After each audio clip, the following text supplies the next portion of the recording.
নমস্কার বন্ধুরা, আজকের আমার কিছু কথা আমেরিকার সম্বন্ধে। আমেরিকা দেশটি কেমন? আমাদের কাশ্মীরে এসে পাকিস্তানের পাঠানো উগ্রপন্থীরা 29 জন হিন্দু বেছে বেছে বলে বলে মেরেছে। এটাও বলেছে এই উগ্রপন্থীরা, যাও তোমার মোদি সাহেবকে গিয়ে বলো। এক এক করে 29 জনকে মেরেছে। তারা কি বাঁচতে চাইছিল না? তাদের কি জীবনের কোনো দাম নেই? তার স্ত্রী সন্তানের সামনে এই নৃশংস হত্যা, এটা কেউ কি সহ্য করতে পারে? তখন সারা দেশ কিন্তু ভারতবর্ষকে সমর্থন করেছিল এবং কোনো কিছু একটা করার জন্য তারাও আহ্বান জানিয়েছিল। আমেরিকাও সঙ্গে ছিল। কিন্তু আমেরিকার ট্রাম্প যখন মিথ্যা কথা বলল যে আমরা যুদ্ধকে থামিয়েছি, আমি মধ্যস্থতা করেছি, ভারত কিন্তু সেখানে না করেছিল যে না, এটা আমাদের প্ল্যান। পাকিস্তান রিকোয়েস্ট করেছে বারবার, বুঝতে পেরেছিল যে তারা ধ্বংস হতে চলেছে, তাই আমরা আপাতত বন্ধ করেছি, পুরো বন্ধ করিনি। আপনি যেটা বলছেন সেটা ঠিক নয়। ব্যাস, আমেরিকা খেপে গেল। কি করে আমাদের সাথে আরো গন্ডগোল করা যায়? তাই আসিফ মুরগি ডেকে কি করলো, তাকে ভোজ সভায় নিয়ে গেল, তাকে সম্মানিত করলো, বিভিন্নভাবে টাকা পয়সাও সাহায্য করেছে এবং আরো যে যুদ্ধের জিনিস দেবে আমাদের সাথে লাগাবার জন্য। তবে এটি কোন ধরনের আমেরিকা বলুন তো, যা মানুষের কোনো দাম দেয় না, অসভ্য একটি দেশ। এই ধরনের দেশের সত্ত্বে অন্যান্য যেসব দেশগুলো রয়েছে প্রত্যেকের উচিত এর থেকে দূরে সরে যাওয়া।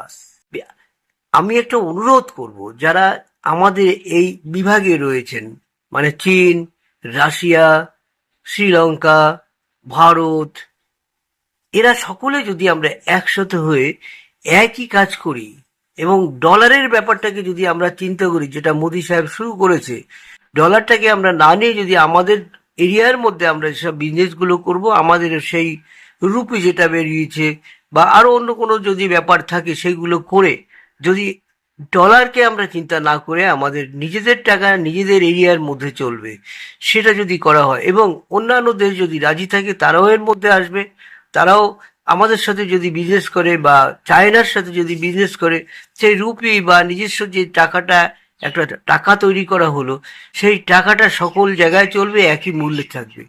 তবে কিন্তু আমেরিকার দবদবানি কমে যাবে। একটা জিনিস খেয়াল করে দেখবেন, আমাদের এই দেশের কথা বলছি, চীন, ভারত, রাশিয়া বা অন্যান্য যেসব ছোট ছোট দেশ রয়েছেন, আপনারা সবাই আলাদা রয়েছেন বলে ইউক্রেন দেখুন, তাদের বুদ্ধি দিয়ে, তাদের অস্ত্র দিয়ে তারা কিন্তু সাহায্য করছে যাতে আরো যুদ্ধ হয় এবং রাশিয়া ধীরে ধীরে শেষ হয়ে যায়। এটা কি ধরনের আমরা আমরা পৃথিবীতে এসেছি শান্তিতে থাকবো, কেউ কারুর সাথে লাগবো না, কারুর সাথে কোনো ঝামেলা নেই, যে যার মতো থাকবো। শুধু যদি নোংরা প্ল্যান নিয়ে চলা হয়, একটা দিন কিন্তু এই আমেরিকাও সকলের কাছে ঘৃণিত হবে এবং এটাই করা উচিত। আমাদের এই মহাদেশে যারা রয়েছেন তারা সঙ্গে সঙ্গে এখনই অ্যাকশন নিন। আমেরিকার মতো একটা পাজি, নোংরা, অসভ্য দেশ, একে যতটা দূরে রাখা যায় ততই মঙ্গল। এটা যদি আমরা না করি তাহলে ভবিষ্যৎ কিন্তু অন্ধকার। যে জিনিসটা সারা পৃথিবী ছিছি করলো, সেখানে ট্রাম্প ডেকে তাকে টাকা দিল, ট্রাম্প ডেকে তাকে ভোজন সভায় নিল, তাকে সম্মানিত করলো, আরো যে কত বুদ্ধি দিয়েছে সেটা আমাদের সংবাদে যেগুলো ওঠে তার অনেক বাইরে, গোপনে।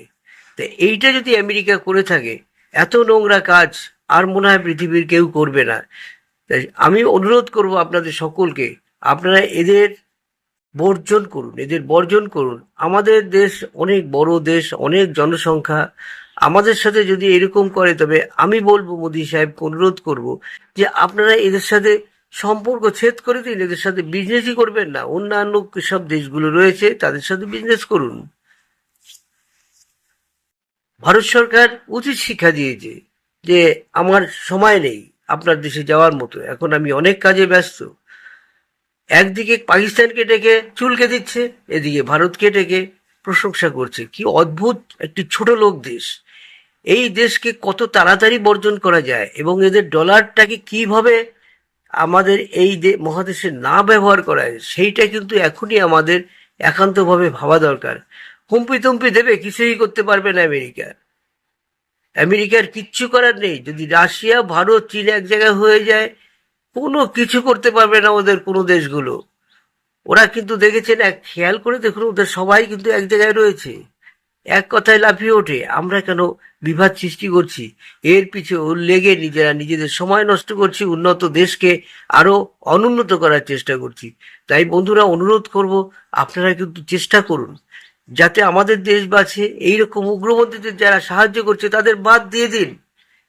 আমেরিকার মতো দেশ, একটা অসভ্য দেশ, কিভাবে এই এত বড় একটা ঘটনা ঘটালো, তারপরেও তাকে কোনো রকম প্রতিবাদ করলো না, বরং তাকে ডেকে সম্মান জানালো এবং আরো অনেক কিছু অস্ত্রশস্ত্র এরা দেবে যাতে ভারতের সাথে লেগেই থাকে। আর পাকিস্তানকে অনুরোধ করব, দাদা আপনারা এইগুলো করবেন না, এতে ধীরে ধীরে আপনাদের দেশ শেষ হয়ে যাবে। আপনারা হবে না, হতে পারে না, ধীরে ধীরে কিন্তু আপনারাও শেষ হয়ে যাবেন। তাই অনুরোধ করব, সবাই সবার সাথে মিলে, এই মহাদেশে আমরা যারা রয়েছি সবাই সবার সাথে মিশে মিশে চলুন। কেন আমরা এখনো পাসপোর্ট ব্যবহার করব? ওদের দেশের মধ্যে চলাফেরা করলে কিন্তু পাসপোর্ট চায় না, আমরা কেন ব্যবহার করব? সেরকম আমাদের পরিস্থিতি তৈরি করতে হবে। তা বন্ধুরা, আমি মোদি সাহেবকে বলছি, আপনার অ্যাক্টিভিটি দারুণ অ্যাক্টিভিটি, এবং আপনি কাজ চালিয়ে যান।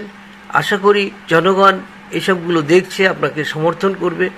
তা বন্ধুরা, আজকের এখানে শেষ করব। আপনারা অবশ্যই আমার এই কথাগুলোর মধ্যে কি আছে না আছে, বা আপনারা কি সমর্থন করছেন, আপনারা কমেন্টস করে জানাবেন, অবশ্যই জানাবেন।